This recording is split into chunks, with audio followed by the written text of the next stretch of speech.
Greetings, parish orphans and retrogrades.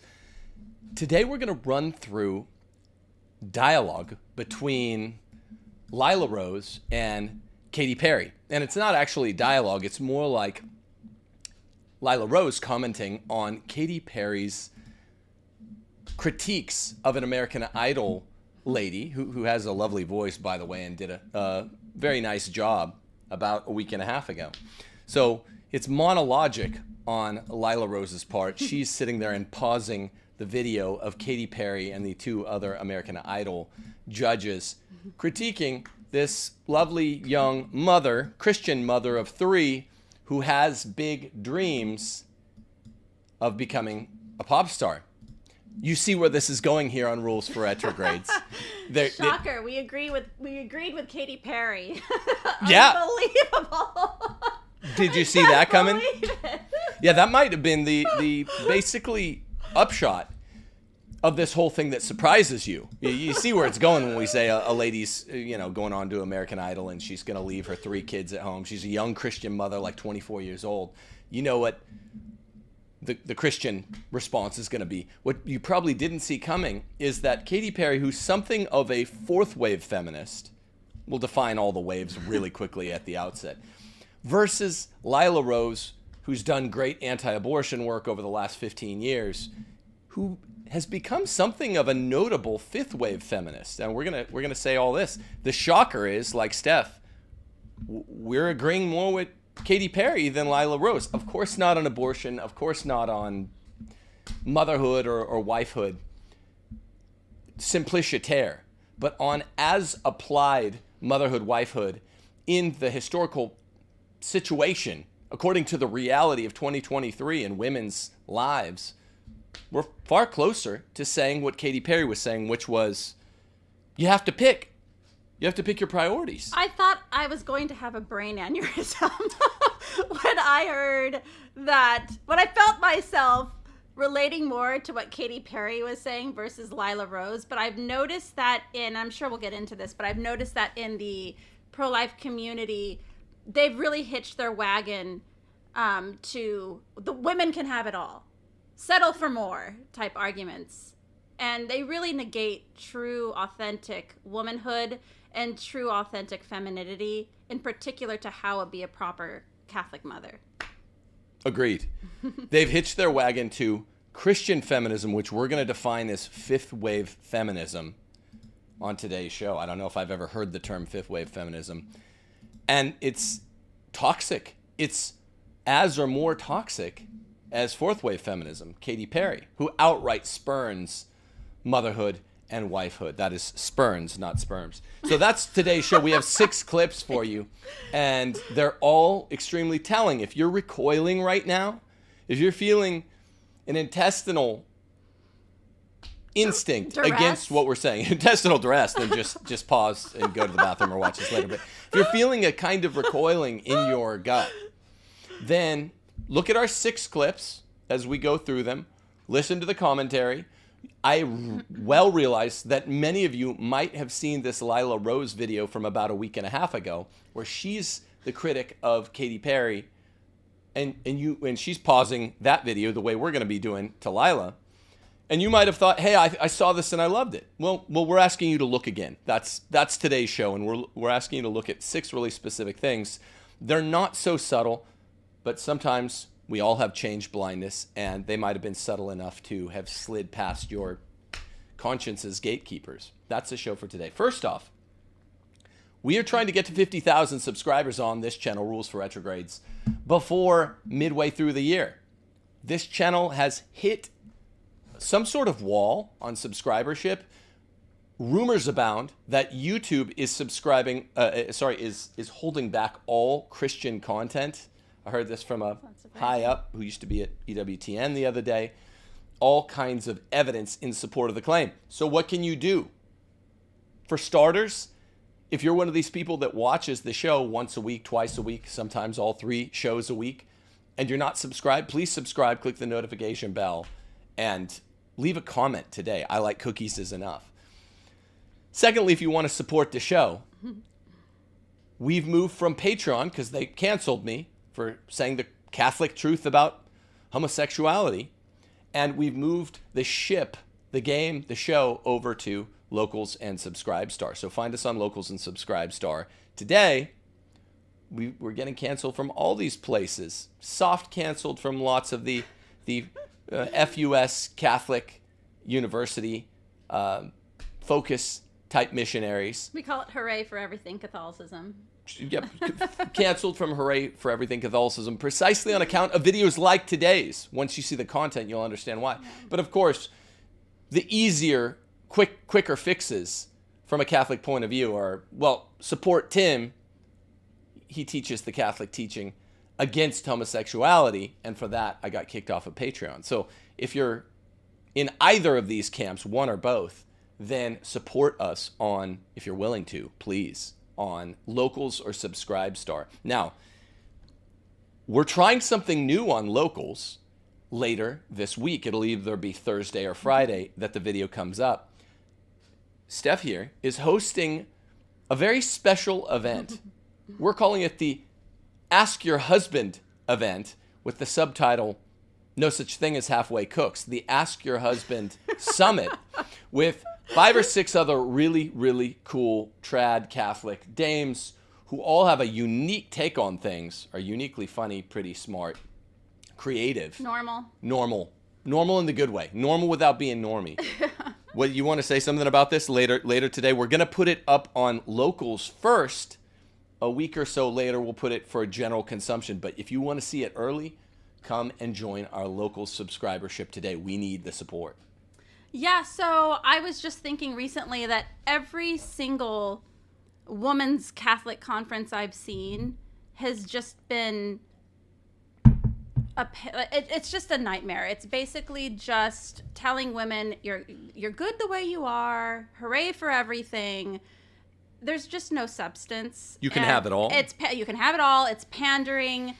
It's just silliness. So I thought, why not have a conference where people might actually disagree with us, that we're actually saying substantial things, that we're talking about true femininity, meaning submission to your husband, how to run a household, the things that we wear, the things that we do whenever with our female friends, how we do our mothering, all of that, and without the gloss of the soft feminism that we're seeing in some of the other conferences. The fifth wave feminism that I think you state without overstating. You see it all Catholic conferences. I mean, can you think of one time you've been at a women's event? I know you already said this, but people are going to say, oh, you're exaggerating. You're trying to sell your book, Ask Your Husband. You're trying to sell your idea. I've never heard, outside of your book and the videos you do on this channel, I've never heard people say, you can't do it all. You have to pick. This is what today's video is about. You can have only one dream. You pursue the vocation that'll get you to heaven of motherhood, if not, religious vocation. Or you can live for today and go pursue the dream of being a pop star, but you can't do both. Thank you actually very much for saying that, Katy Perry. I hear a lot of Lila Roses out there in fifth wave Catholic feminism saying that they're not feminists or implying it, but really just pitching the newest iteration of feminism. And I've never heard any woman but you say it. And it's funny because I've thought about this, like the critique that a lot of the leftists give to the pro-life movement is that, oh, you only care about the baby, but you don't care about it after it's born. And if I could just be perfectly honest, this is what I'm seeing in the pro-life community as well, is that they want to talk about birth the baby, but once the baby's there, they're encouraging mothers to go off and get full-time jobs. And I'm thinking, okay, no. It's not just birthing the baby, which 100% these women obviously need to do. It's just an obvious. It's what you're doing and how you're raising that child after the fact, after it's born. It's the mother being in the home. And none of the women's conferences, because they like to call it the mommy wars or judging moms, want to talk about that issue. And honestly, that is why a major part of why our society is crumbling, because women are not accepting the mantle of motherhood, and they're out there trying to glorify themselves with jobs that ultimately are just a waste of time. Well, that's a nice segue, literally, to Katy Perry versus Lila Rose. from a monologic point of view, because I think, Steph, you're such a woman of insight. That's a great segue. I think literally there's a nugget of truth to what they say when they're like, these fifth wave feminists, Christian feminists, really are spending all of their time and treasure on the point that you shouldn't murder babies in the womb, which you shouldn't. I think Lila Rose legitimately cares and has done enough work to evidence to get a little hat tip from us. She doesn't want babies getting slaughtered in the womb. But then once you get past that horn, by saying I'm anti-abortion, abortion should be illegal everywhere. Sorry. And you prove, okay, I'm not some fourth wave feminist. I'm not a third wave feminist. I'm not a second wave feminist. I'm not a first wave feminist. All of these love abortion. You say, okay, well, I don't like abortion, but women need to be in the home. Now the hackles of the Lila Roses are up. And now, as soon as their hackles come up and you recognize it, you realize that there's actually truth from the pro-abortionist lips, a little bit mixed in with 95% lie, which is these women might care about saving the life of the baby and might care because they're diminishing in their own view how much a kid with a mother at work suffers. They might care some about the quality of life of the baby, but they're not taking the correct, realistic view of what it does when a mother tries to become a literal pop star and to be a professional singer or a professional whatever. So that's literally the debate between Katy and Lila, that Katy basically wins from both a moral point of view, even though she's probably, I don't know if I had to take a guess, a pro-abortionist Luciferian, just on a lark. I don't care about this stuff. And Lila's definitely not. Lila's a Catholic. Katy wins most of the argument. So let's get into it. It starts out, let me set the ground while you get that first clip.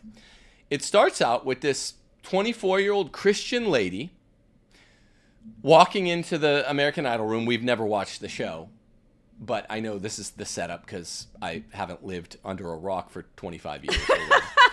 Right? So she walks in. They tell her to give basic biographical facts, and they also have her show a video log of her family. And she says, look, I'm 24 and I have 3 kids. You're going to see in this first clip Katy Perry begin to exaggerate and pantomime, express scorn. This is too many kids for a 24-year-old to have. She makes a joke that she's having too much sex with her husband, which is like, how is that even possible? How is that even possible? Don't you have a song about menage a trois on the weekends? Like, she's gross. Gross. Let's just be honest. Like, I've never agreed with her. She's vile. She's disgusting. But she's 100% right what she says to this girl in regards to you have to choose. Yeah, motherhood that's the takeaway in basically every clip. So keep that at the front of your mind. Of course, she's wrong about abortion. Of course, she's wrong about motherhood and women simpliciter. But, broken clocks are right twice a day, and she's right about more than just the moral underpinnings of priority setting, which is a major Christian thing. You have to pick your priorities as a man. You have to pick your priorities as a woman. But also the logistical elements. She wins. She proverbially, let's say, sold her soul to the devil.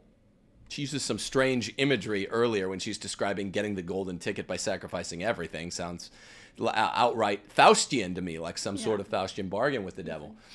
But from within that framework, she knows you might have a really good voice and be a mother and sing karaoke or at church choir, which is precisely what this young redheaded woman who is a mother says she did. But and she's got a great voice for an average Saturday night karaoke bar. Or sing to your babies or your husband. Right. Right. Sing to your babies, your husband, your church, whomever. But Katy Perry knows what it takes to be a professional singstress, whatever the hell it's called, a professional pop star. And Lila Rose doesn't. So to peddle this lie, we'll play it now. She's gonna defend the girl in ways that I agree with right off the bat. And all of us procreative procreation lovers have to agree with Lila right off the bat. But after that, pretty much all 6 clips, I'd say Katy Perry is both morally and logistically correct. I want Steph, who hasn't looked at these clips, I haven't seen 10 him yet, times like me. So. Yeah, you've I haven't heard him seen in the him background. at all. I haven't even heard it. So you respond first. I'm going to be, this is my first time watching. One of my great joys in life, by the way, is getting to hear the guffaws, the laughs, the quippy one-liners from Steph when stuff like this rushes at our ears from the internet, because she's good at this, and that's why you guys should all go to the Ask Your Husband Summit. No such thing as halfway cooks, Lila Rose. You should go too, Lila.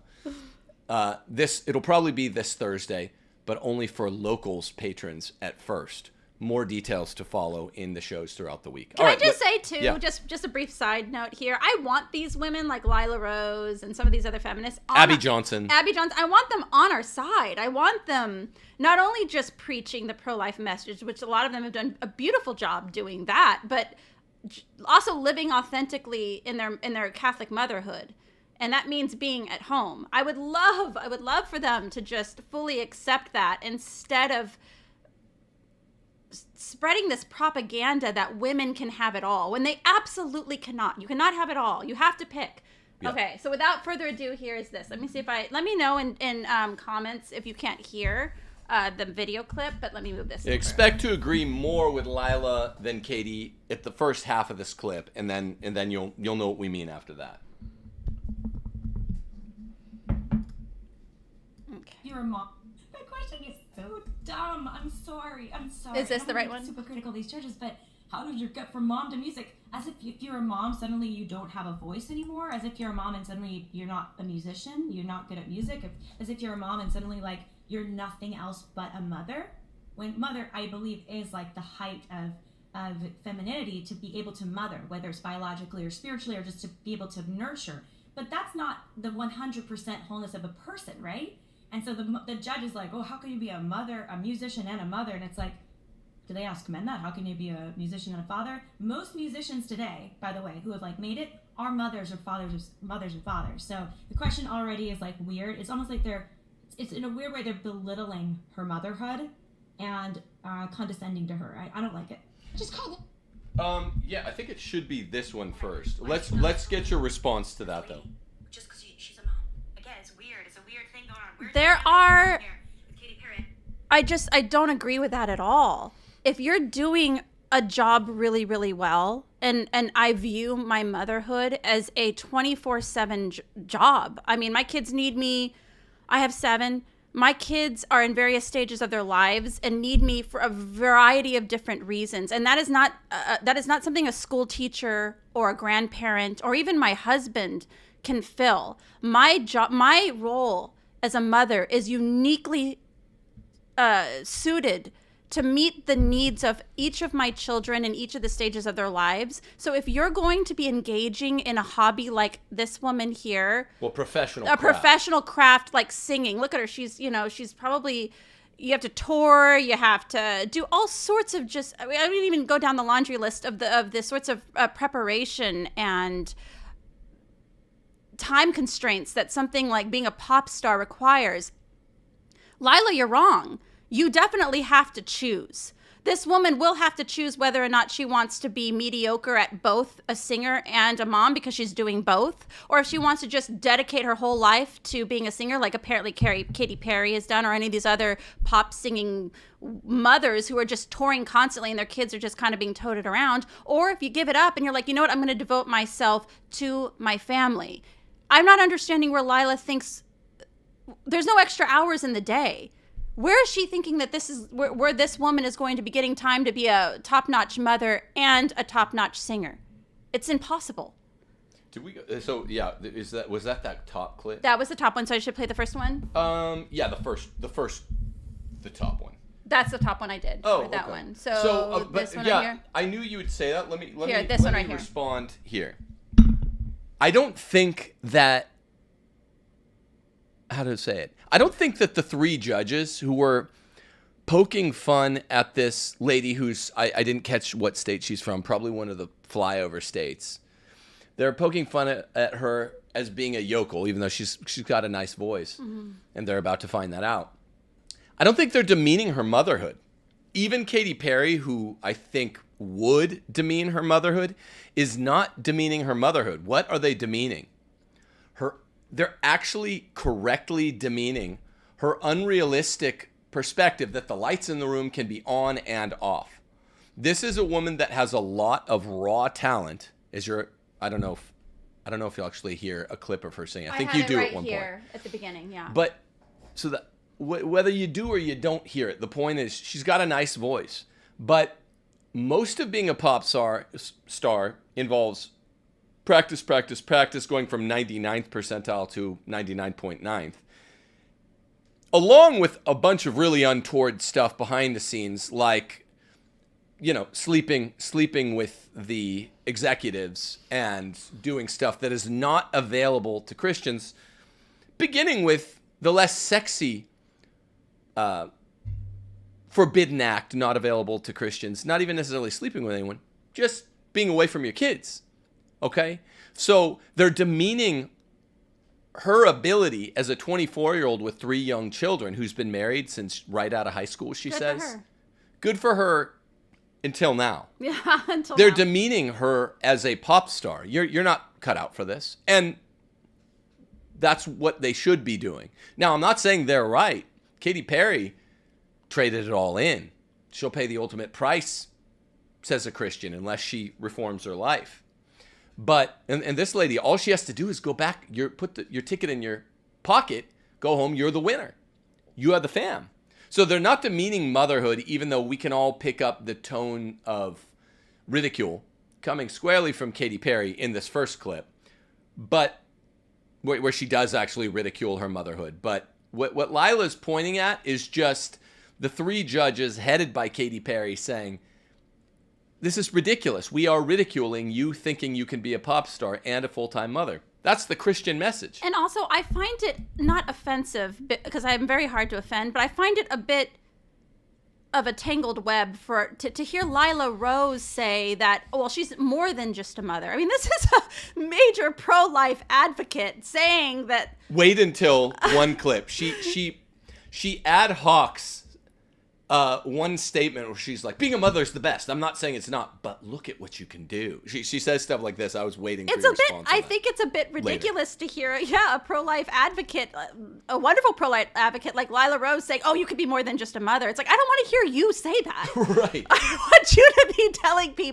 women, that being a mother is the most amazing, wonderful, beautiful thing that you could be, and that it's so fulfilling, and doesn't just end with the birth of your baby, that you, like I said, I have various stages of children in my household that my teenager needs to be, lifted up in some ways. My babies need to be cuddled. My toddlers need to be played with. It's like there's just so much that I'm doing throughout the day that encompasses motherhood, that if I were to just throw in something stupid like a job or some hobby that takes all this time, not to say women can't have hobbies, they can, but a hobby like this where you're just traveling and you're doing all this crazy stuff, you can't do both.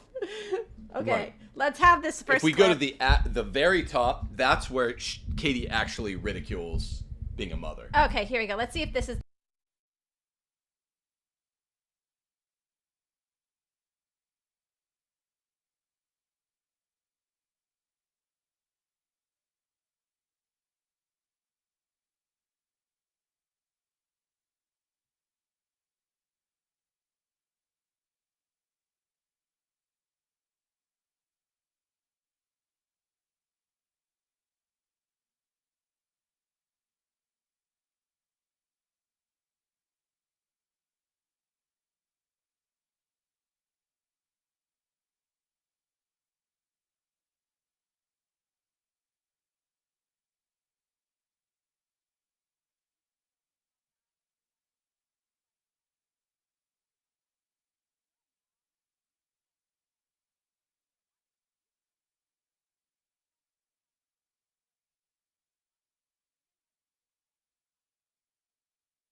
souls. That's amazing. She's this beautiful woman singing her dreams. Let's start it over. Sorry, I guess we accidentally muted it. Sorry, guys. Here we go.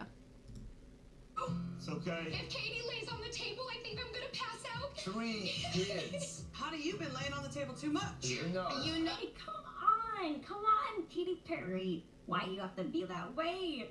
Why you have to do that? It's not necessary. It's not nice. She has 3 kids, 3 souls. That's amazing. She's this beautiful woman singing her dreams, and she has 3 beautiful kids, which we're about to see videos of them in a minute. And you are like criticizing her for having sex?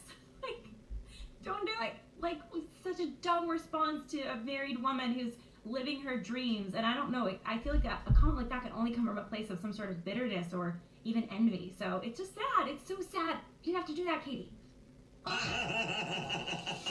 Okay, and the next one. Okay, so now we have the next one. Do you want me to play that one? Yeah, so, I mean, that's pretty basic. This is intended as the table setting so that you guys can see. Obviously, Lila Rose is, in all of the ways that I can tell, besides this fifth wave feminism, a totally faithful Catholic, and in all other ways, Katy Perry is cringe, right? Is pro-abortion, hates mothers, hates Christianity. Katy Perry, by the way, is the daughter of Protestant ministers and got her career singing in Protestant church choirs. If you didn't know that, so one can fall far, as Lucifer can attest. Remember, first wave feminism is the idea from 1848 that women can have equal rights as men, often pitched by fifth wave feminists like Lila Rose as a good thing. It's often circumscribed in the popular mind just by women's voting rights. It's no such thing. It's all of the same rights. Women should be in the workplace. They shouldn't be mothers. They should be higher. They should be paid equal with men. They should be ministers in Christian Protestant congregations. This is all codified in an 1848 document from the Seneca Falls Convention called the Declaration of Grievances. Second wave feminism is 100 years later, associated with late 50s, early 60s feminism that you know about, the sex revolution feminism that brings to bear first wave feminism, but is most often, the type that the Christian feminists are willing to begin to critique, whereas they won't critique first wave feminism. Third and fourth are most vague. Third wave feminism hails to the year 1992, and it's associated with the beginning of intersectionality. Often there's a focus on black women, whereas fourth wave feminism is intersectionality writ large, feminism and trans, which they don't really have a clear position. There seems to be opposition and tension. So third and fourth wave feminism add basically nothing to the general idea of second wave feminism, which really added nothing to the notion, the essential tenets of first wave feminism. Fifth wave feminism is what we're seeing, honestly, in response to the case for patriarchy that I'm making, that others are making, and Ask Your Husband, a woman's version of the case for patriarchy that Steph's making. It's the pushback from it's generated by the boomers, the centrists, who say all waves of feminism are bad aside from first wave feminism. So it's Christian feminism and the attempts of folks like Lila Rose, I identify her as a fifth wave feminist, to say we're anti-abortion, we're pro-Christian, but women should be out of the house as much as they want. And can I just say, too, I am tired of hearing about women talking about other women's dreams. When you have a child, first off, it just sounds very childish. Oh, Right. What about her dreams? You brought life into the world. You know what your priority is now is just making sure your kids' dreams are what you should be really thinking of, not your own dreams. It's not to say you can't have hobbies and things like that, but it's like it's always always phrased that way. What about the woman's dreams? It's like, what about the child's dreams? Maybe they want to have their mom around during the day and not like off on business meetings or touring the country. Maybe they just want to cuddle up on the couch with their mom and read a book, or tell their mom their nightmare, or just anything that a mother is needed throughout the day. Does dream mean daydream or fantasy? I don't think that's how they mean it. Does dream mean actual dreams from your REM cycle at night? Because a lot of people have some pretty weird ones. I had a doozy about 6 weeks ago after our first exorcism. Yeah. I won't tell you about that. I don't think they're talking about that. I think by dreams, they mean telos, their personal struggle to accomplish their final cause, their goal in life, which is to get to heaven. And then for a Catholic like Lila, a dream telos goal really just means getting to heaven by a certain road. The two main ones are religious life and married life. And I'm sorry, Lila, but everything Steph just said is charitable scorn for someone that has taken on a relativist perspective on vocation. Because yes, mothers are all going to have, with lots of beautiful natural variation in their days, one from another, they're going to have pretty much the same goal within that vocation. Nuns have pretty much the same goal unique to that genus. There's a specific difference for the vocation of nun. There's a specific difference for the vocation of wife, which also means mother in most cases. And yeah, that's your dream, is getting to heaven through through your children and your husband. You can't be like a vocation of like baking pies and then be like, I'm going to be baking burritos. You're doing the opposite of what you claim your vocation is. You're not doing it. You're just not doing it. So you hear the cognitive dissonance from the I don't know whether or not to count that as the first, or really the first two clips now. This next one makes it really clear. Okay, is that this one right here? That should be it. Let's see if this is the right one. This is just a gamble at this point, whether I have my clips together. Let's see. It's a minute 18. It should be right. We're living that life now.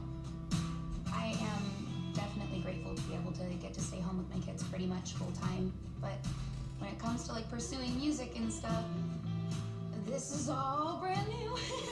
Like the past. I'm going to talk about like wholesome, beautiful, cute, gorgeous kids, beautiful husband, beautiful family, and she like is cherishing her time with them.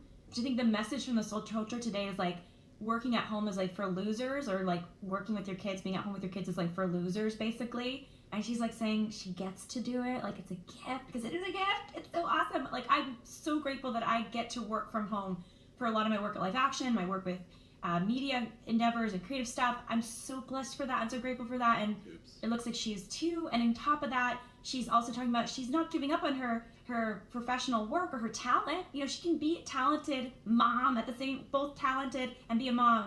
Anyways, I'd like to hear more about her singing. Her singing voice is absolutely incredible. 6 months is the first time in my life that I've given myself a minute for me. And I've decided, like, you know what, enough people have told me, you gotta do something with your voice. Oh man, I'm gonna start crying. I miss my kid. Okay, I gotta go now. I'm gonna go sing. See. Okay, a couple big things. Oh boy. Your initial impression, Steph? My initial impression is this. I have received the critique many times because I have written books, and I am doing what you're seeing right now in front of you, that I am also guilty of the fallacy of working and while claiming to be at home. There is a difference between a hobby and work. And what I have said in my book is that a hobby 100% takes the back burner, like this today. We did this today because the kids are all doing, I have an older kid who's babysitting. I have the other kids doing chores and other sorts of things. The hobby, like what you're seeing me do right now, or writing books, completely takes the back burner. That means if I can't do it, I can't do it because my kids need me first and foremost. What I'm seeing with jobs that Lila just said that she does with Live Action, or with this woman here that's like going around the country, is that takes priority and the kids get fit in later. Well, let's delve into that specific. American Idol literally represents the point of inflection between singers who have good voices that are unpolished diamonds making the leap to becoming professional singers, which is precisely why this is so very interesting. What Lila Rose is acting and expressing sentiments as if people are saying that she's not allowed to sing at home in her house to her kid or at her choir or every blue moon, once every month, 2 months, once a season, go out and sing karaoke with her girlfriends. Not at all. There's not a bit of ridicule there. That is, quote unquote, me time that is well spent. I think one of the clips has her singing, and she's quite good. I'm sure. Yeah. So that's perfect. That's perfect. What's not perfect is what she's attempting to do. She's attempting to become a professional singer. Professional anything is the problem. Like, have hobbies. I like to build doll houses. I love to sew. I love to write. I like to help Tim with his things. But that is 100% on the back burner. If my kids need me and I'm doing other things, it's like I'll push it back. You just can't do that with a professional pop star or with full-time work. The other big problem that you guys might not have caught is Lila saying that being able to be home with children is a gift. What a gift. And she starts talking as if, it's really sweet and really grateful. And she's expressing her sweetness and her gratitude by inflecting her voice that way. It's actually not a gift. Everything's a gift from God.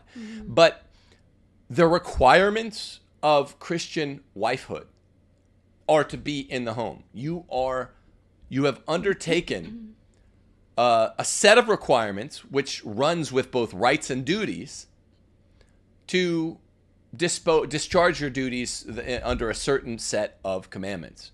And to be home is, that's great to be grateful for it, but it's not actually a gift. It's both a right and a duty of the Christian wife. So it's really confusing when these fifth wave feminists, who I think Lila, let's assume as a thought experiment, she works 20 hours a week from home. Technically, she's allowed to do that.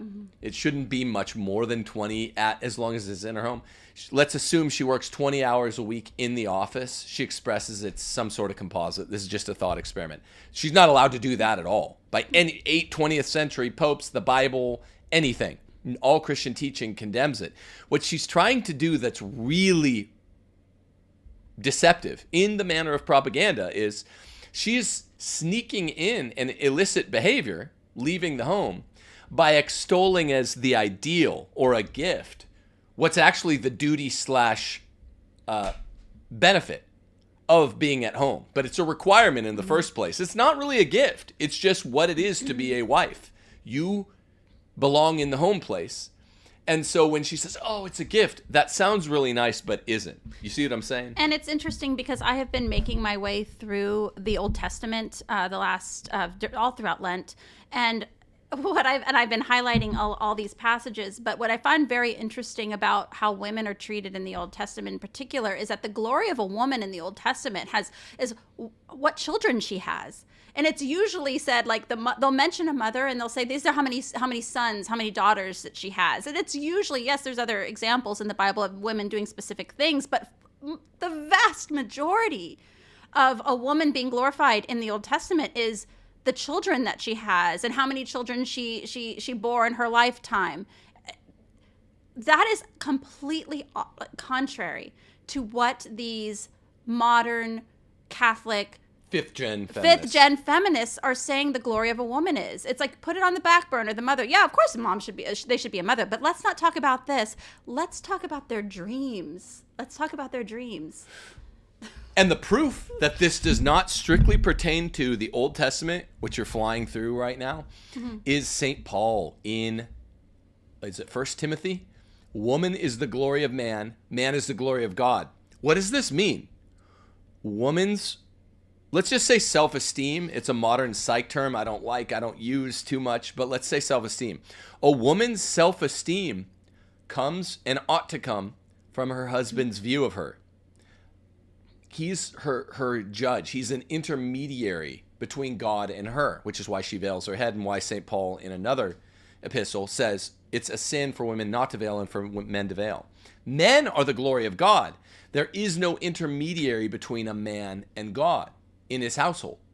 It is the man and God. He's not veiled. His headship is overt. It's not covert. A woman's is covert, which is literally why she covers her head. So when a woman seeks to leave the privacy of the home, where she has a lovely voice and she can sing to her kids and her husband, you should be currying favor by singing to your husband and your kids, maybe your church. And she seeks to all of a sudden become the glory of the world. Exactly. Pleasing all of the, the folks in Hollywood. Royce White calls them the Judeo-Buddhists, who are writing the songs, having to trade, in most cases, sexual favors in order to advance her career. This is precisely the problem. I think Lila Rose would agree with Katy Perry, because they're both feminists, fourth wave and fifth wave, that it is wrong for a woman to be talked of as the glory of her man. Man's the glory of God. Why can't woman be the glory directly of God? Well, that's how God made us. That's not how God set it up. That is not how God set it up. Because man, if he wants to earn money by being a pop star, you'll hear Lila say this. You wouldn't have a problem with that. It's like, well, there are some problems with that, but not as many fundamentally contradictory problems with the Christian way of life for a man to do so if that's how he's feeding his family. Lots of problems, but that's not what we're talking about today. And a woman using her talents, in this instance, like Tim said, like she's a beautiful singer. I can't imagine a better place to use your talents than in the service of your own family. So I think women like Lila Rose, they see a woman like that who has a very great talent, and they're like, like Tim said, share it with the world. Share it with the world. It's like women by nature are supposed to be a little bit more private and insular. And so why not share that with your husband? Why not just share that with your kids, your immediate family, instead of just out there pumping it off into the world? Because women shouldn't just be the glory of their men. They should be the glory of God and by extension all the world. So it's really a really, really de dicto contradiction of Scripture. Okay, so the next one right here? Yes, please. Okay, next clip. Moving right along here. Oh boy, let me see. On a competition that's like televised, basically worldwide. So very brave, very beautiful family. Let's hear her sing. And by the way, it's okay as a mom to be, and you can be a mom that's very dedicated to your kids and home with them a lot of the time. Has dreams, or you're working outside the house to contribute to the family, to help support your family. It's okay. Like with mothers, with womanhood, it's not one size fits all. It's about priorities and principles, and the rest is up to the creativity and the uniqueness of the individual. So I love this. Can I just say, does any woman out there hear that and feel empowered by that message? That's just a bunch of baloney. It's propaganda. It's just obvious. I know that a lot of the women that watch this channel, they know like bullcrap when they hear it, and that's 100% bullcrap. Would you rewind it all the way? Let's hear it one more time. That is the most pure propaganda I've heard in a long time. Since, I think, late 2019 at the beginning of the COVID thing. Sorry, I was like, I'm moving the mic. We need to get a soundboard and That's my fault. Yeah, just drag that all the way back. Let's hear her say those things again all the way back. A mother spending most of the time with her children. Oh, it's just it's just heartbreaking to hear a pro-life person saying that. It is fifth wave feminist. Yikes. On a competition that's like televised, basically worldwide. So very brave, very beautiful family. Let's hear her sing. And by the way, it's okay as a mom to be, and you can be a mom that's very dedicated to your kids and home with them a lot of the time, but then also has dreams, or you're working outside the house to contribute to the family, to help support your family. It's okay. Like with mothers, with womanhood, it's not one size fits all. It is. It's about priorities and principles, and the rest is up to the creativity and the uniqueness of the individual. So the rest is up to the creativity of the Lord. And you cannot have it all. And you do have to choose. And what else did she say? Oh, you cannot be like ultra dedicated to your family in one breath, and then the next breath say, but I spend most of my time with them. No, she said a lot of time at home. A lot of time. When I don't understand why people hear that and they're not like, their brain isn't like breaking in half. Or their BS meter. Like I like how Steph breaks stuff down to like, look, this is a basic BS meter. Bernard Lonergan, bad liberal Vatican II theologian from Vatican II, said that people have a pure desire to know, and he implies that they have, even though most people are pretty gullible, they have a strong inbuilt moral compass and intellectual compass, at least when they're dealing with other people. In this one way, I think he's right. People have a BS meter. And someone saying, you can have the lights on in the room and off in the room at the same time. All that basic stuff you learned in home ec, that you have to pick priorities in life and you have to really go for one thing, that's all nonsense for women. I mean, men have to do it.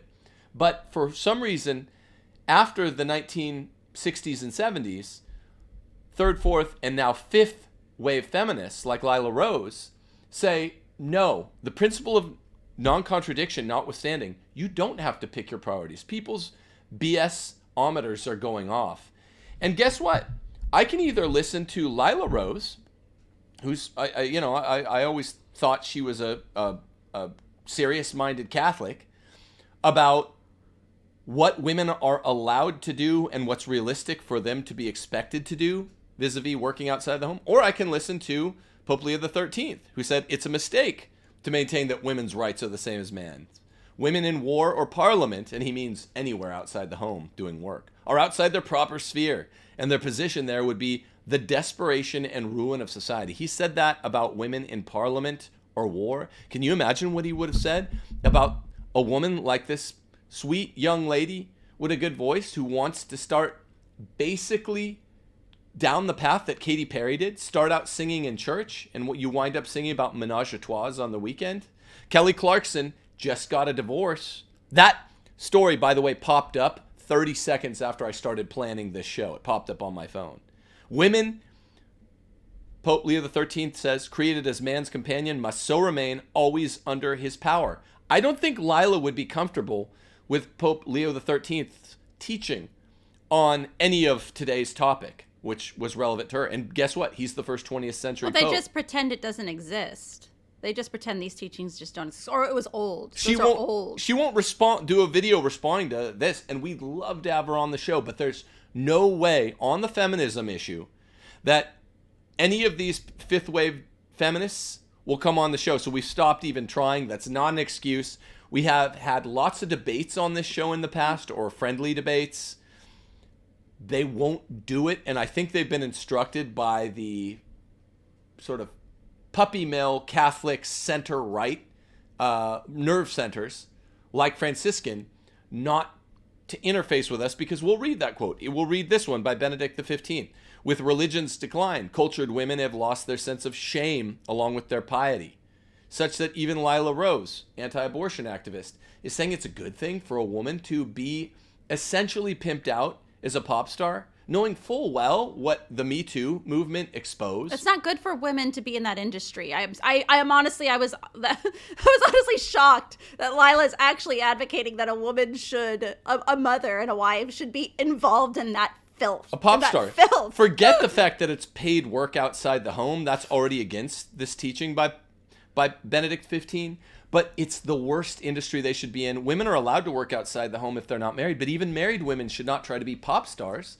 They are essentially being pimped out. He says many, in order to take up tasks ill-befitting their sex, took to imitating men. Others abandoned the duties of wives for which they were formed to be cast into the current of life.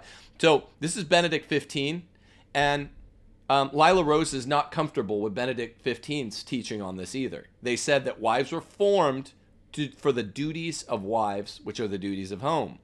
Now, we have, what is this? Sorry, I'm just looking at the picture. I think this is Pius X. Wifely work outside the home is the debasing of the womanly character and the dignity of motherhood.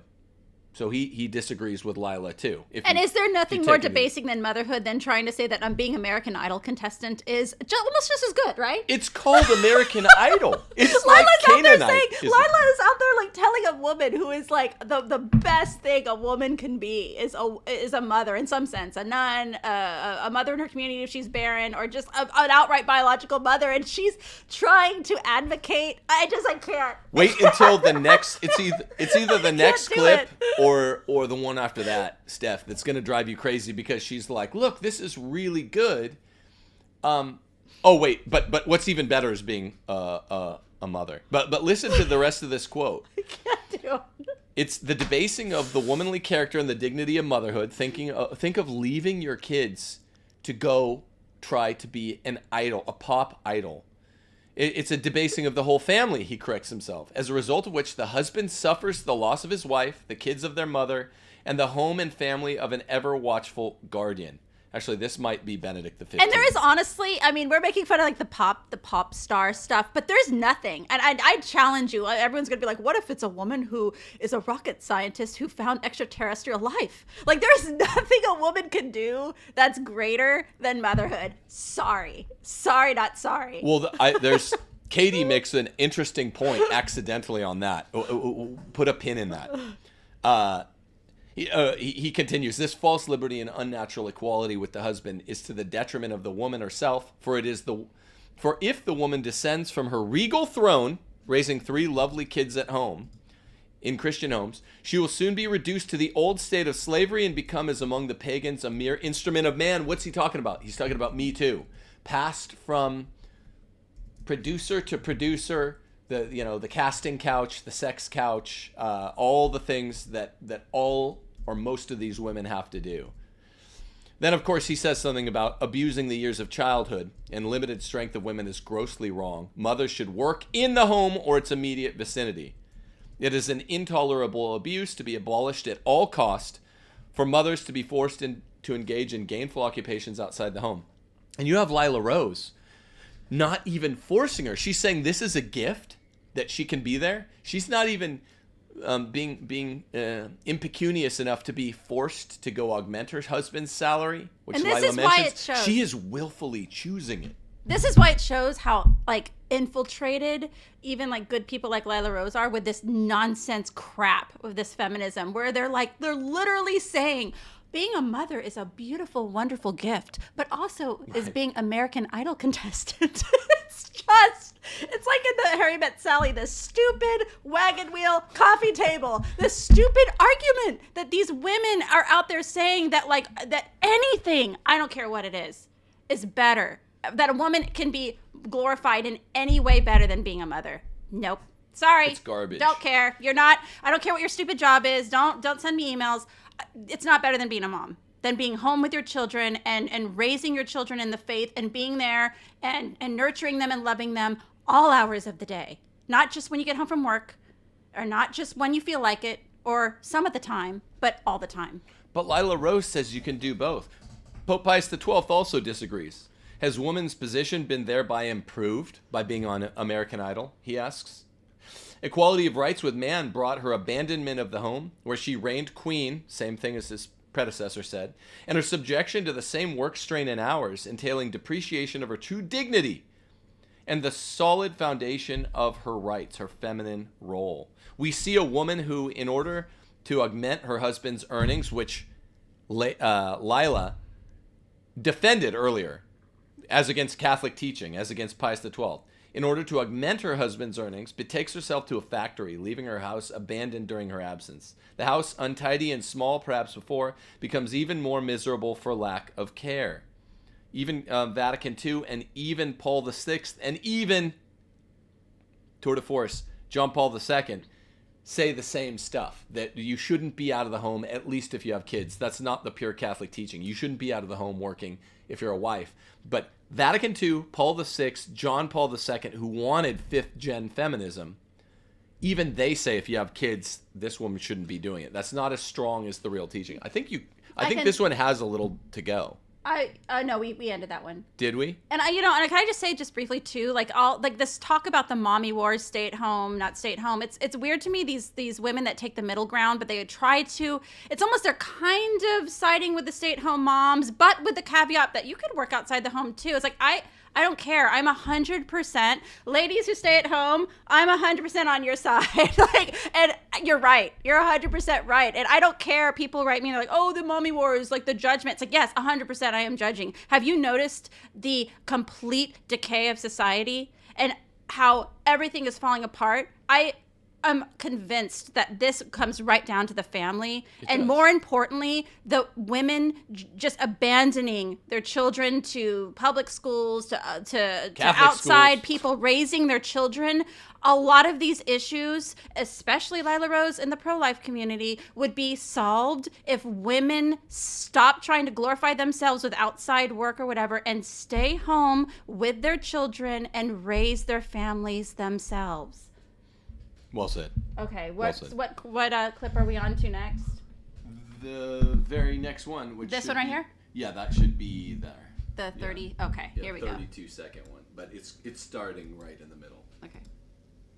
On a competition that's like televised, basically worldwide. So very brave, very beautiful. She family. calls it brave Let's hear to her show your sing. kids. And by the way, Not good. It's okay as a mom to be, and you can be a mom that's very dedicated to your kids and home with them a lot of the time, Yeah, but then yeah, we also played that. has dreams, or you're working outside the house to contribute to the family, to help read- support your family. It's okay. Like with mothers, with Okay, womanhood. yeah, next it's not one. Sorry, next one. That one, like, it's giving me a brain aneurysm to hear again. Here, let me do this one. else.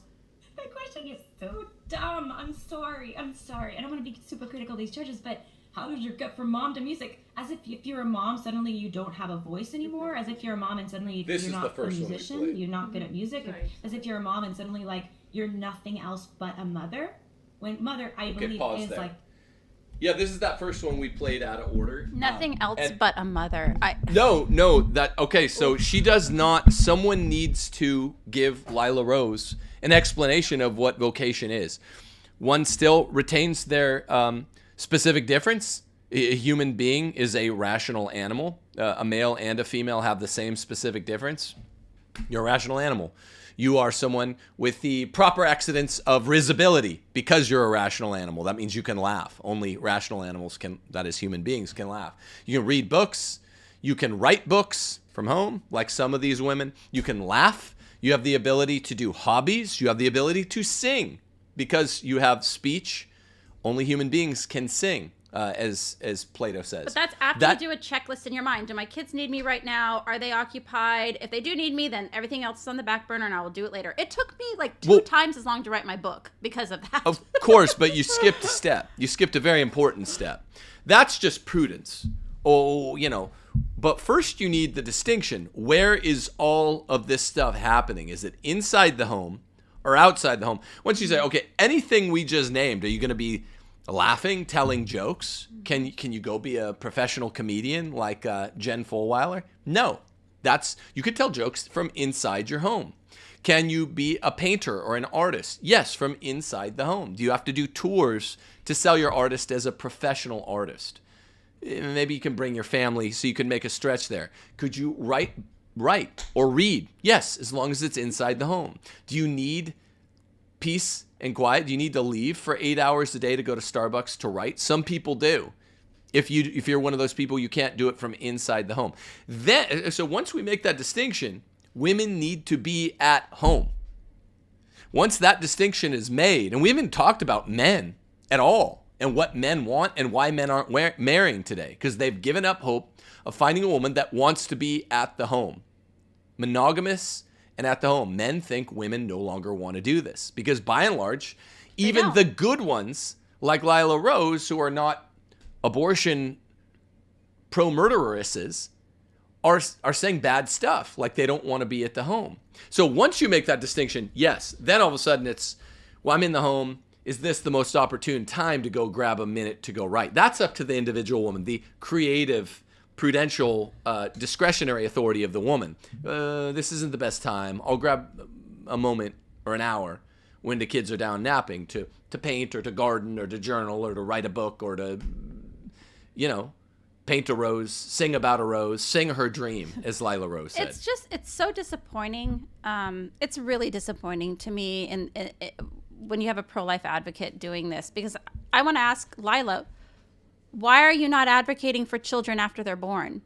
Meaning, does a child stop needing its mother's constant attention only after the second it's born?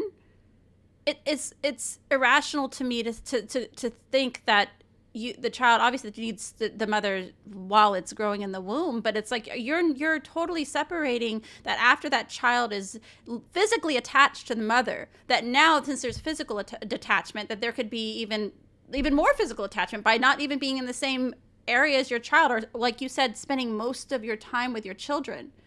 I think that's a terrible pro-life message. I see why they're doing that, the pro-life women like Lila, because there's this outside push, like the pro-aborts are like, oh, I want a career. And so these pro-life people are trying to say, okay, you can have both, because they know that some of these wicked witches will end up murdering their children if they can't be in an AT&T commercial. So, I mean, I see what they're doing, but you are not, Lila, you are not doing a service. You're not doing the proper service to the pro-life movement if you do not advocate for mothers also, not, to birth their children, but be in the home. And who is advocating for these children that are being dropped off at daycare or being raised by family members or just don't have their moms around during the day? Kids need their moms. That's why we're in the state that we are in right now in this society. I would like to hear more pro-life women like Lila advocating not just for babies, but for children who need their mothers in the home. Are we doing another? Yeah, there should be another. I'm sorry, this has gotten so. Yeah, I think Lila will speak directly to your point here. Here we go. Church choir and Wait, I want you to see how much she's relating to this chick. She's like, me too. I sing karaoke too. This has been. Here you go. Clip. Me too. I sing karaoke too. A lot of people sing karaoke. Aristotle wrote that men start revolutions for reasons of their private life.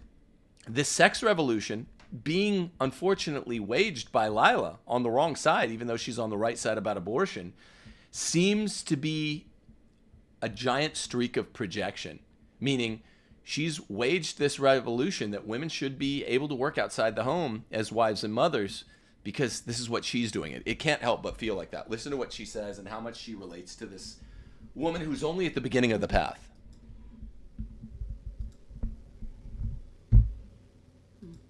karaoke with my friends, and I did like a little bit of like church choir, and Is this then your dream? Is it now? If it's not your dream, you might need to leave because there's a lot of dreams behind you. Right. Literally. Now look. I'm pausing here. This is the key thing I wanted to say. Then I want your response. Katy Perry is 1,000% right. Is this your dream? And by dream, we already winnowed down what the true definition operative here is. Is this the thing you're willing to sacrifice everything else for? And guess what? If it's not, if you're just a mother that loves your kids before your singing career, then why don't you just leave? There are 1,000 dreams behind you at the door, meaning in line going to sing. And that is so true. People,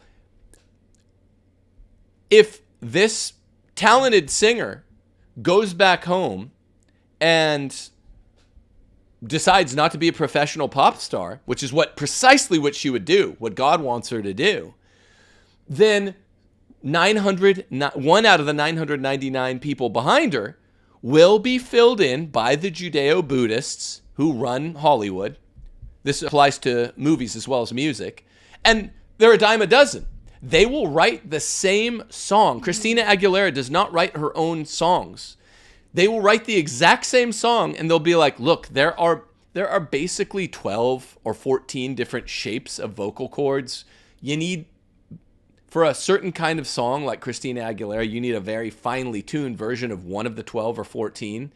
We will get someone just like you, and we'll still make the exact same amount of money in this Hollywood music and movies Judeo-Buddhist sense as we would have if it was you. They don't care.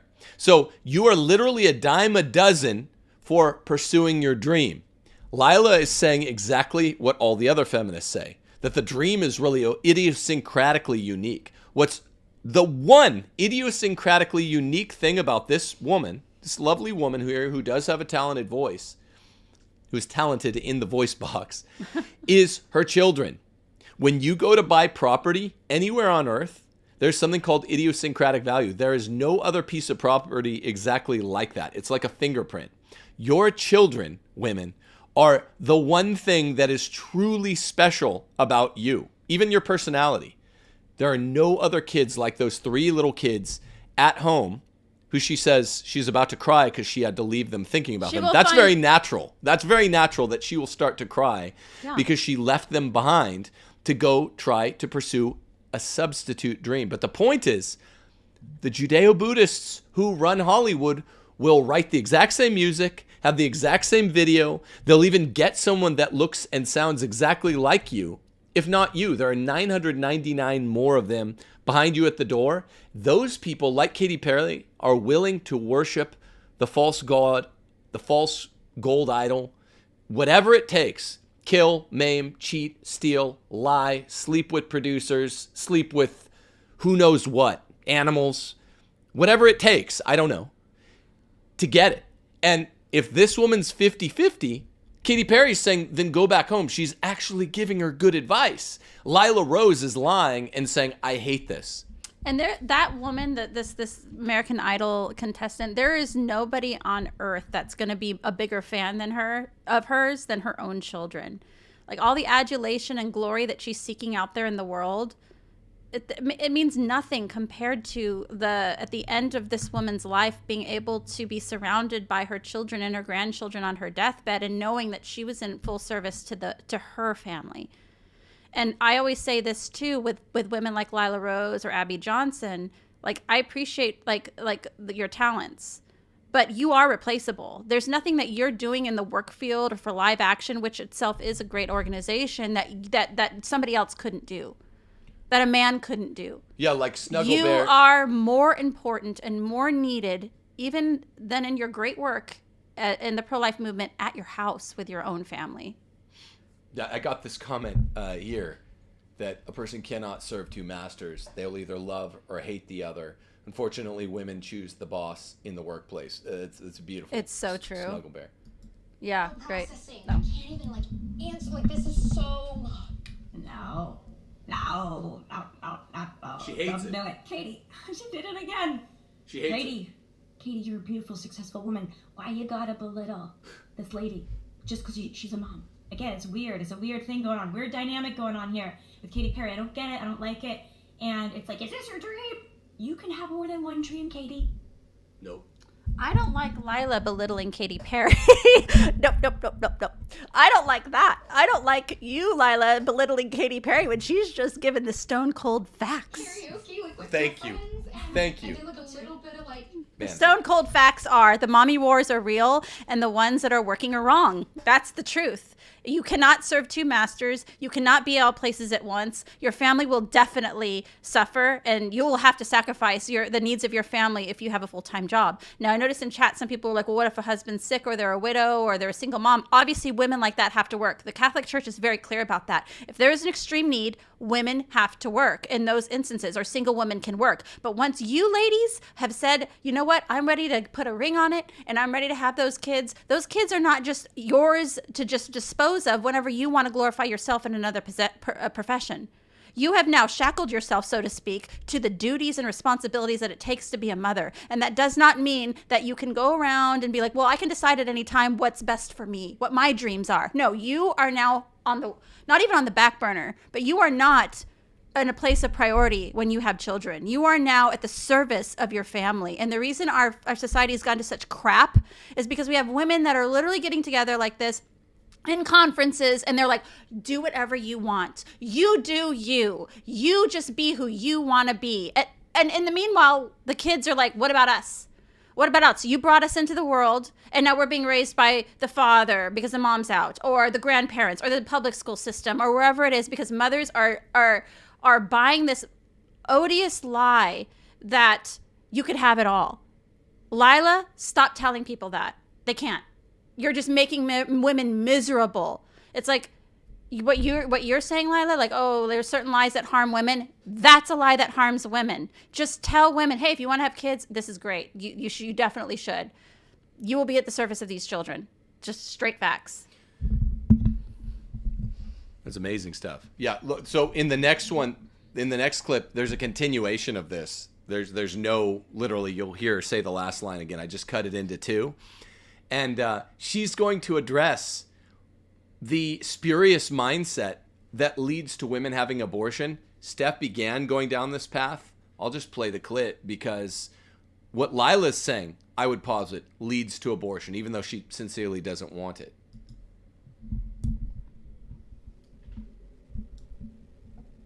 Dream. And children are the best dream. You can still be a world-class musician and be a mother. No, you can't. Nope. Wait, she can't even say this line. She can't even choke it out.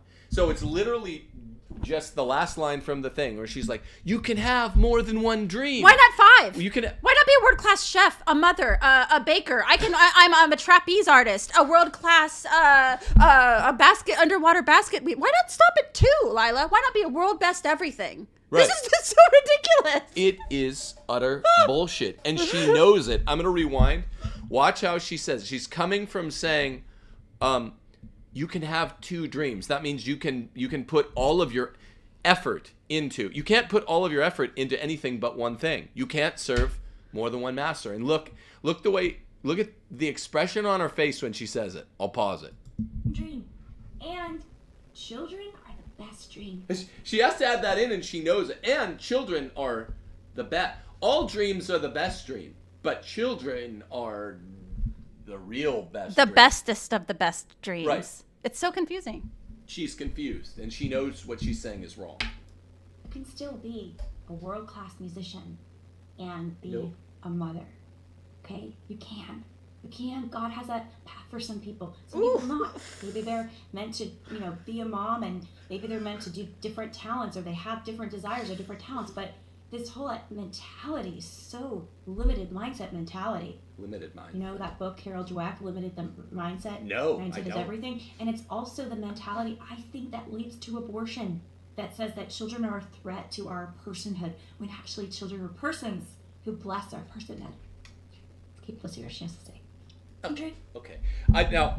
Well, you respond first, because there's 2 things here. You take the God wants you to go be a pop star in Hollywood and pimp yourself out. This is the thing. When I converted to Catholicism, I stopped telling myself, this is a typical woman move. God wants you to be happy. He wants you to be an American Idol contestant and a mother. Like, that's what God wants. I'm so sick of hearing people tell me what God wants with my life. How about just go to the source himself? Why don't just go straight to Scripture? Why won't you do that, Lila? Why don't we see what St. Paul, what the Bible has to say about what God wants for women in their lives? How about the church fathers or the magisterium or places of authority? Because you know what? When I was living in the secular world, I had a lot of ideas about what I thought God wanted for me. He wanted happiness for me. He wants me to be the best me I could be. All of that nonsense. And then I started actually caring to read and look and see what God wants for me in my life. And I started realizing something very startling, which was I was wrong. I was wrong about a lot of that. And the mark of a good Catholic person in general is to be able to look at that evidence and say, where am I out of line? And let me humble myself and conform myself to God's idea of what a woman and a mother should be. Not this modern notion that you could be the greatest American Idol contestant in the world and a mom and the greatest trapeze artist and the greatest baker and also the most wonderful origami maker in the world. It's just so ridiculous. It's utterly childish and ridiculous. And again, not to bring it back to my women's summit thing that I'm doing, but that's what all these women's conferences are. It's just a bunch of broads in the room saying, what is your dream? Let's hear it. Oh, that's the best dream for you. God wants you to have that dream. They don't know how full of pride are you to assume you know better than God how a woman, what fulfills a woman, or what God created a woman for. And that's why we have all this issue right now with all the transgender stuff and the gender confusion, all of this stuff. It's very simple, guys. God laid it out what a woman is good for, and it's just not that confusing. The problem is that women today, they look at that and they're like, I don't want to just be a mom and a wife. And now they're rebelling and they're doing things like, let's be the greatest American Idol contestant that you can be. It's laughable. It's ridiculous. It's embarrassing. It's just embarrassing. So 3 things. Firstly, this is why you guys should get on Locals, support us, attend the Ask Your Husband Summit. No such thing as halfway cooks. It's Steph and a bunch of her friends. And you will not hear this message at any other Catholic, Benedictine, Franciscan University, Ave Maria conference on women. There are lots of those. They'll be selling you the lie, I'm sorry to say, that Lila is. Lila is lying. They will be lying.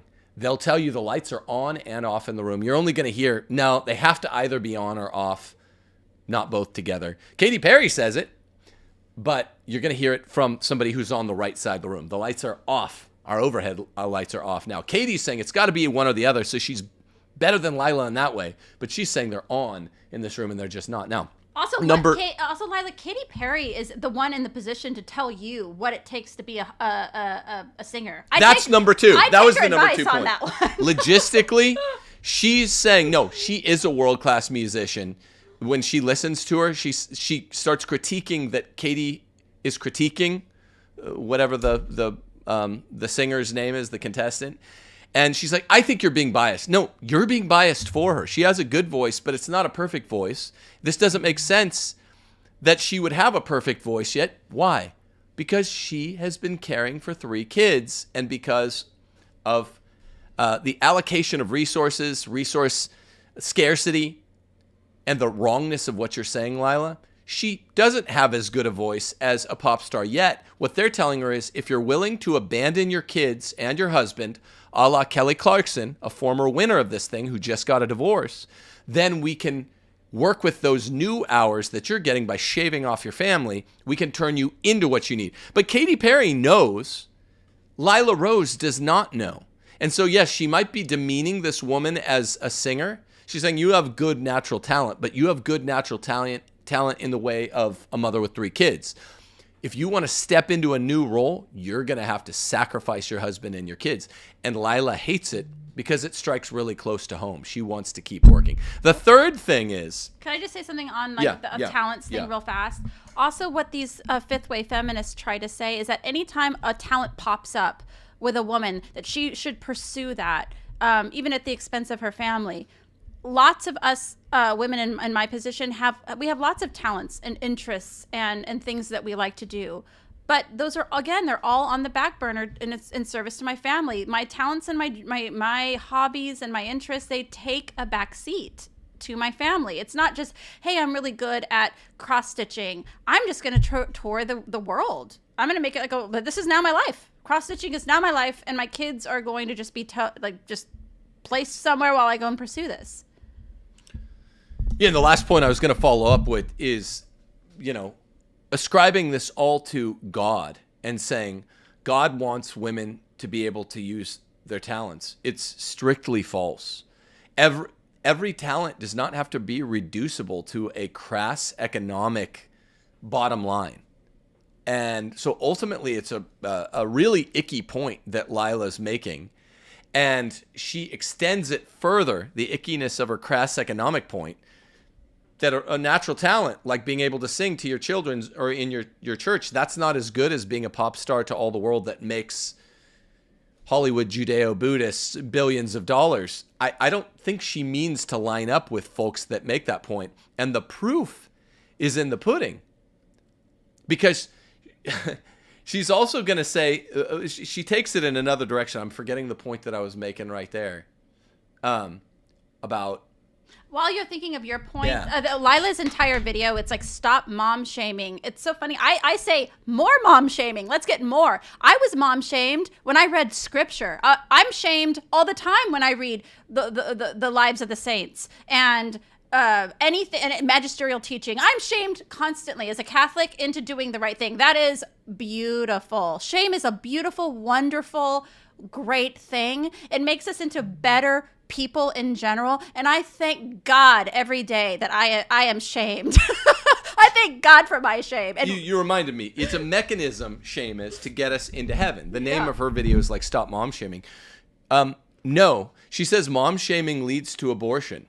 This might or might, I mean, and you can't speak of efficient causes, like saying thus and such to so-and-so person leads to suicide in all cases because persons have free will.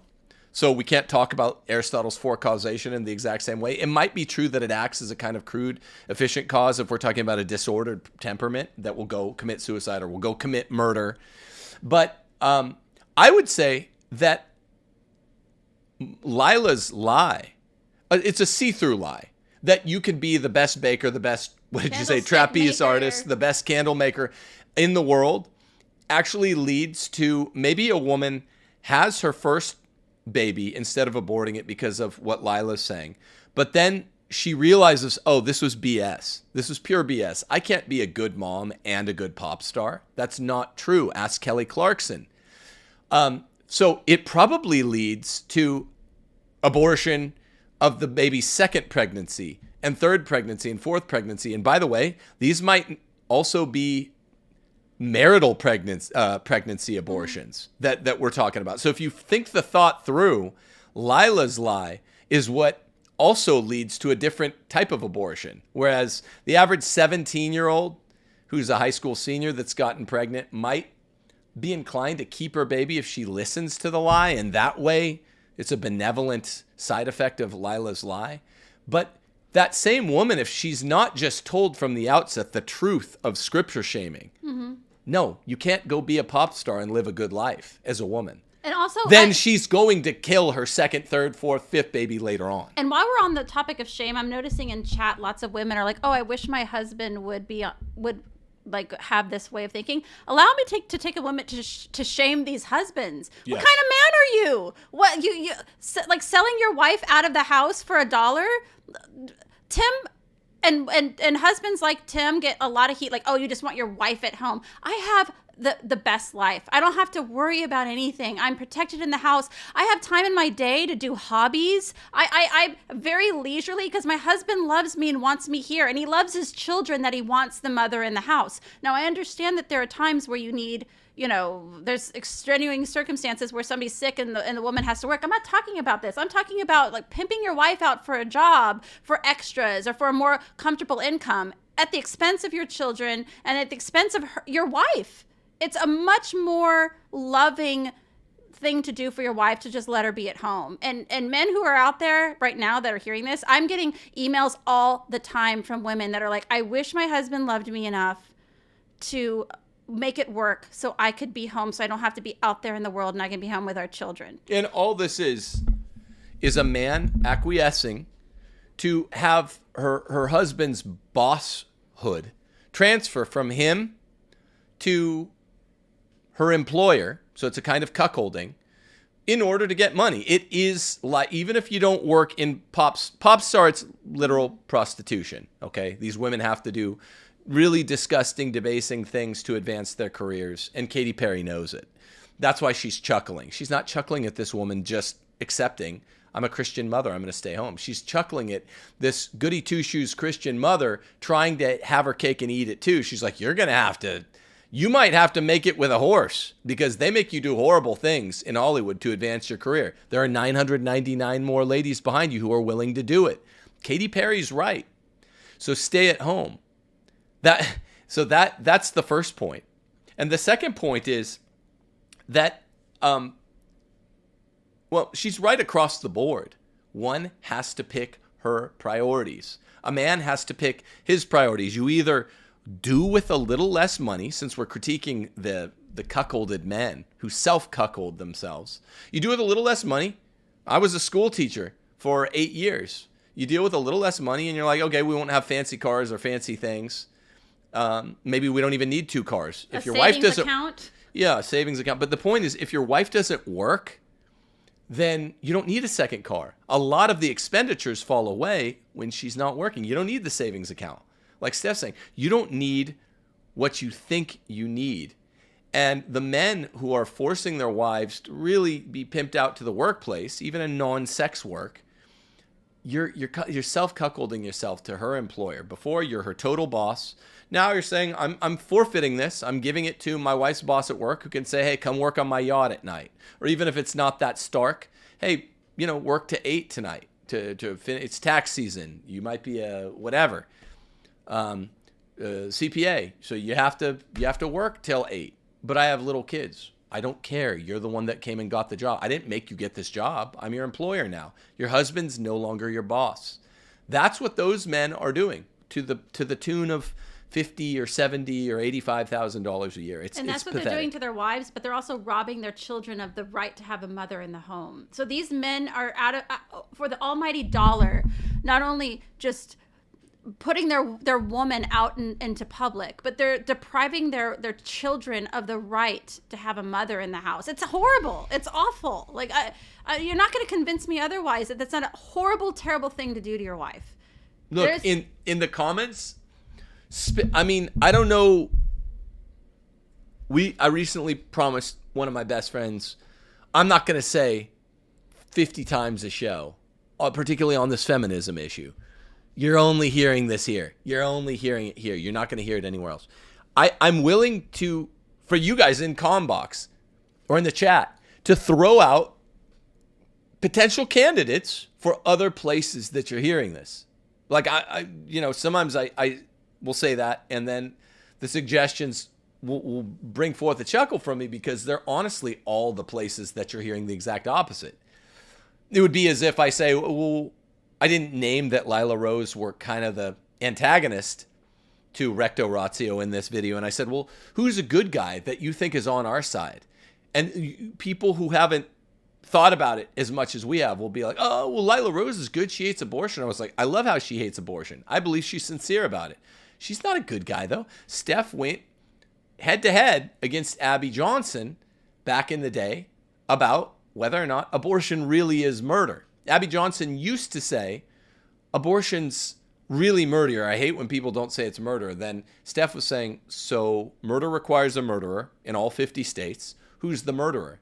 And she's saying, well, it's like murder without a murderer. That's a lie. And Abby knew it.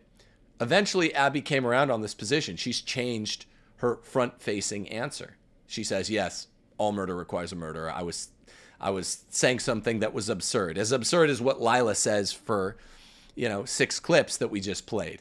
And she got mad at Steph when they were talking about something related to that on Twitter. To working, like leaving the kids at home. Yours was working. Mine My thing was, I had with her on Taylor Marshall's channel, that she, Taylor and I think Father Dave Nix were worried she was going to huff off and blow off the interview. But I was like, sorry guys, I have to ask her this. The question about, doesn't murder require a murderer? Juries hang murderers. Mark Twain asked, why don't your juries hang murderers in the South? Well, that's what we have to ask about abortion. You can't be an anti-abortion person who says abortion is murder without saying the murderers are mothers who are killing their kids all across this country. Abby turned around. I'm asking Lila to turn around on this issue. To spit some names at us. Who do you think is all right about abortion, about Christian teaching, whether it's JP2 or Pius X? What other Catholic voices out there are telling you the basic truth, common sense truth?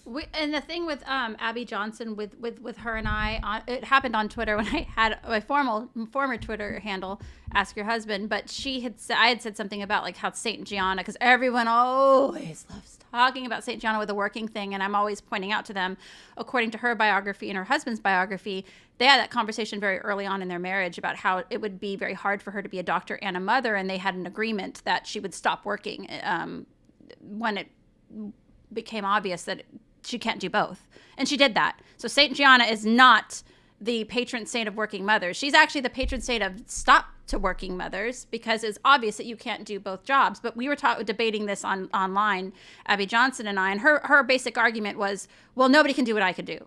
And I was saying to her, that's baloney. That's same thing Lila was saying to this singer. No one can sing. How full of pride are you that nobody can do what you do? It's like, nobody's saying you're not talented, Miss Johnson. But like, what I'm saying is that you would be far more effective at home in the Lord's grand scheme of things than what you're doing now, and somebody else could take your place with what you're doing currently. Well, everyone's replaceable, even men who are actual workers that belong in the workforce according to God.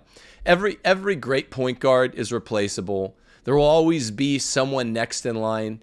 This is especially true for women who don't belong in the workplace.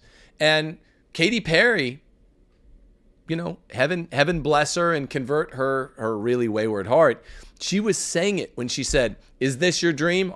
She was asking her with subtext, are you willing to put this golden idol above your own 3 children?" And kind of scoffing at her, because I don't think you're willing to. I don't think she should. I don't want her to. I want her to go home, run away from the people that will corrupt her the way they corrupted Kelly Clarkson and caused the ruin of her family.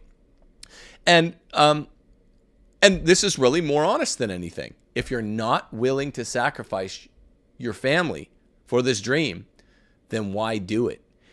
You don't even belong in the workplace, and you're always replaceable.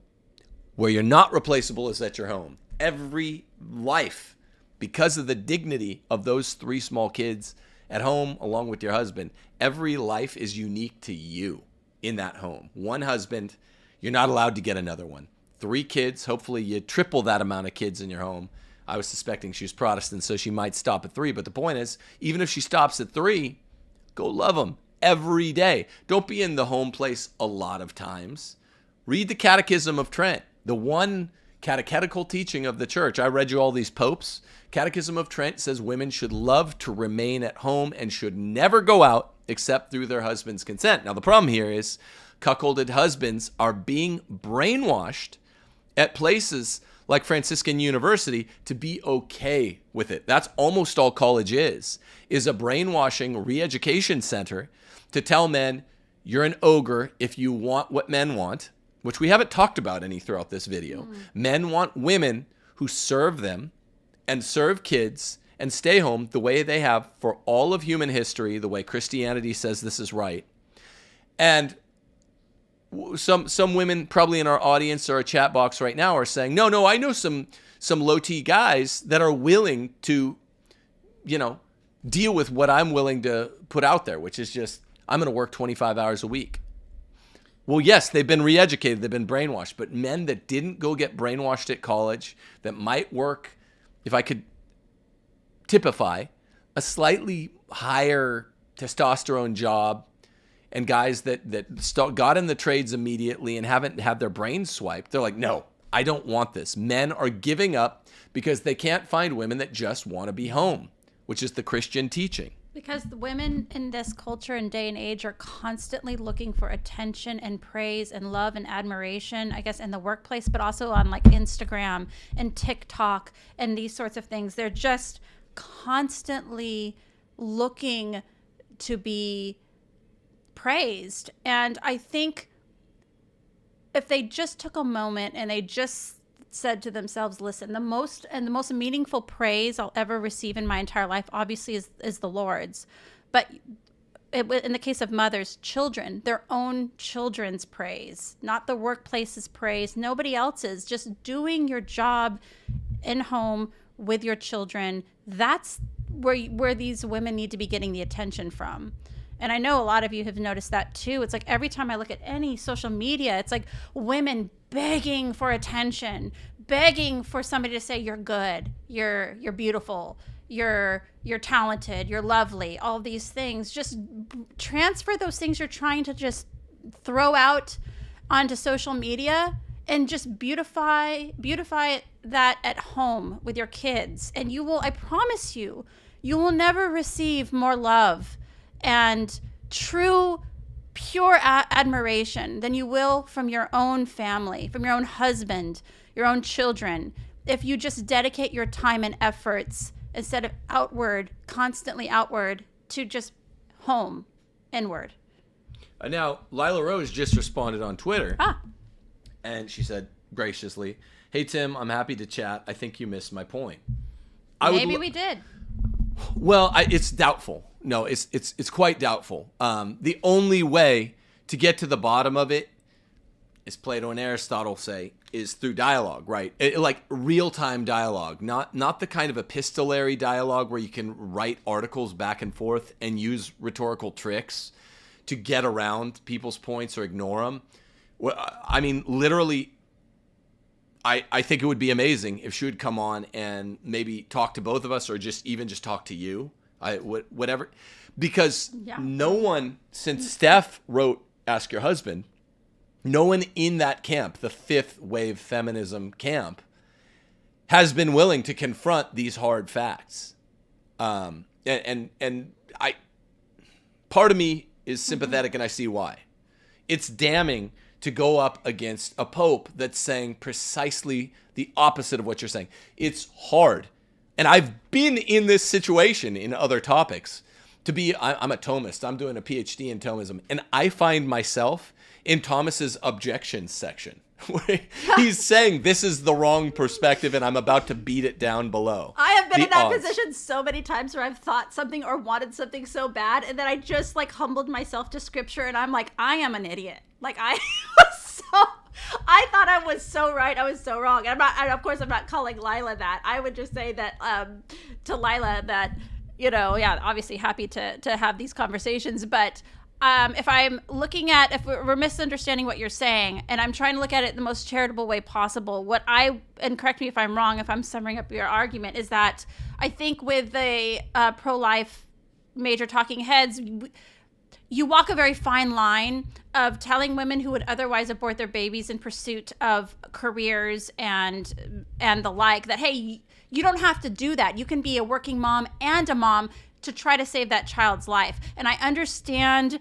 the delicate interplay that requires, but ultimately that does end up harming children. That does end up harming babies and the household and the family, to tell women that they can have both a career and be great at their career and great mothers. They can't. They cannot do that. You will always be sacrificing one over the other. It's just a flip-flop of which one wins out at any given time.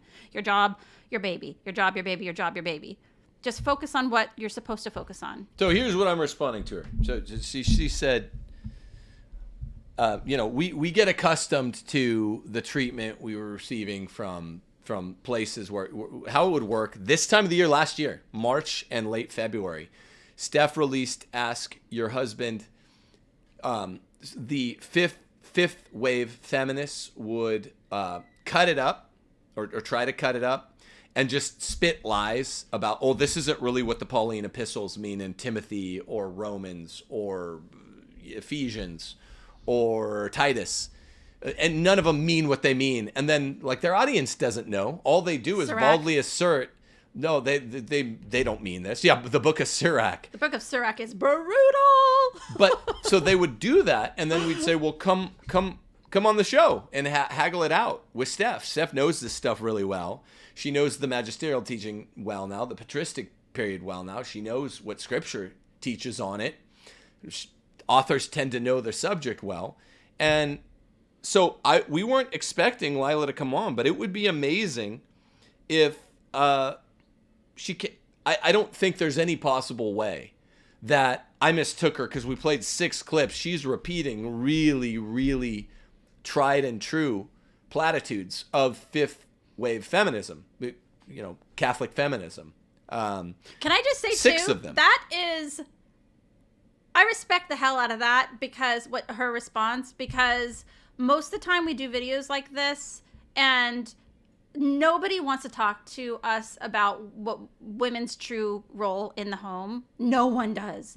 I can't even tell you guys how many times we've been, people have been throwing around like, having Tim and Steph do a conference, or Tim and Steph, or just Tim doing things. And it gets shut down immediately because the feminism is rotted the soul of this country so bad, and it's everywhere. So the fact that she's even willing to have a conversation, first off, I want you to know that she just tweeted that she was willing to have a conversation. And secondly, I respect that. I really respect that. So putting that out there. Yeah, and I respect it if she'll come on the show, or she said she's happy to chat. She might mean privately first. That's perfectly fair. Just to see that we're not like mean people. We're just people that are sort of vox clamantis in deserto. We're sitting out here yelling into the void, right? Crying out in the wilderness. This is propaganda, whether you know it or not. Fifth wave feminists. So, maybe Lila will hear this and be like, holy cow, I didn't know, because Ephesians chapter 5 is bracketed. It is a false gospel that is bracketed. I've looked at Bibles before when we're talking about women submitting to their husbands, that they'll be like, the whole Bible will just be like the Bible. And then for that particular phrase that women have to submit to their husbands, it'll be the only time in the Bible where there'll be like a little like balloon that coming out of that phrase being like, well, that's how it was back then, but things have changed. That should tell everybody everything that they need to know, that it is the issue. Feminism, abortion, trannies, all of this stuff, homosexuality, feminism is the original evil of all of that. And once we, especially women like Lila Rose, we all just link arms and we're like, we're done with feminism. We're done. This is the mother of all evils, is feminism, and we work together to get rid of it. It's going to be, we could have a new spring. We could have such a great rebirth of culture and true values in this nation. Yeah. And I mean, I'm heartened when I think it's a white pill. When I think, oh, there's someone out there that's saying this stuff and it's errant, but all of us are errant from time to time, and they might actually be willing to reconsider their position. That's a white pill. The rest of the time, I confess to being somewhat black pilled, and I just think they know what they're pushing is a lie. Fifth wave feminism, Christian feminism. They know they have to, someone had to write the brackets in the Bible, right? Someone did that and said, ignore this part of what St. Paul teaches. Ignore the book of Sirach on women. Ignore what all of the popes ever who have written on women say. Ignore what St. John Chrysostom says about women. Ignore what St. Jerome says about women. Can you imagine, just for a second, can you imagine being that full of pride, the person that edits the Bible, actually doing that job, going in there being like, actually, to like Holy Scripture, being the actually guy to Holy Scripture? It's almost like in the Old Testament where they like, anyone who touches the Ark of the Covenant gets like blown up into smithereens. Like, I would be afraid if I was editing Holy Scripture, like, and putting little bubbles around like Ephesians, like, actually women are mutually submissive to their husbands are mutually submissive to their wives. I would be worried that my face would like explode. And on that note, well, look, so that we'll end this show on a note of hope, because I think a dialogue between you and Lila would be, if you're willing to do it and she's willing to do it, would be probably more productive than one would have been back in the day, or maybe even now between you and Abby Johnson. I think temperament is very important. I think Lila has the kind of temperament, from what I've seen, I've watched her work. We've watched her work basically our whole marriage. We had an eye on her. Seems a little more meek than and Steph's quite meek too, despite her maybe flamboyant flourishes with the pen at times. No, not obnoxious. Just, you're trying to be funny. You're trying to make a point. You're also the vox clamantis in deserto. Whenever there's two perspectives debating an issue by book or by letter or by article, the one that represents the truer and less touted position, almost wholly unheard of position, is going to need to be the one with a little more flamboyance, and you don't disappoint there. But like, you have a meek personality, and I think Lila, from what I've seen, does too. So like, it gave me hope that she's responding and she's like, look, let's chat. That's really cool. And I think it'll be more productive to chat with her than probably it would have been with Abby Johnson. So, I mean, look, if you're rescuing babies, that's good, but this is the next worst thing. Let's rescue motherhood too. Let's rescue motherhood. And let's rescue those babies that were born. And they were born into, I'll quote, should I go back to quoting Benedict XV? Abandoned, empty, cold homes that suffer the lack of care of a mother. I want these liberal pro-abort women to see, oh man, like, being at home with a kid is, you will never get more fulfillment. You will never feel more special in the eyes of the child that you gave birth to. Your life, when you meet your maker and you're on your deathbed and you're surrounded by all your family, and you know in your heart that you did your service to your very own family. That is a moment that I dream about is that on that deathbed that I can look into the eyes of everybody that I put first above myself and say, you know what? I live my life for them. I live my life for them. If we can get women to fully, just with both hands, embrace the one thing that God has given us glory to be, in mothers, then, Lord have mercy, I hope that we can do that. That would be phenomenal. Yeah, it's a fine definition for the quiddity of woman. What is a woman? Will Nolan says a mother in potency, right? It also works for wives because the Catholic teaching says all this stuff, women should be constrained basically to the home once they become wives, not just mothers. But the motherhood is the more full expression of the vocation. Hopefully it works out and we can actually have a dialogue with any of these people that disagree. I mean, someone writes a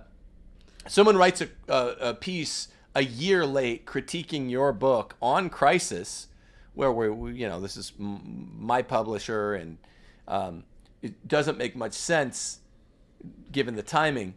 And then we're like, look, this is kind of a cheap shot and probably shouldn't have been published, but come on our show. That guy, and it's a dude, won't even come and talk to you about your book.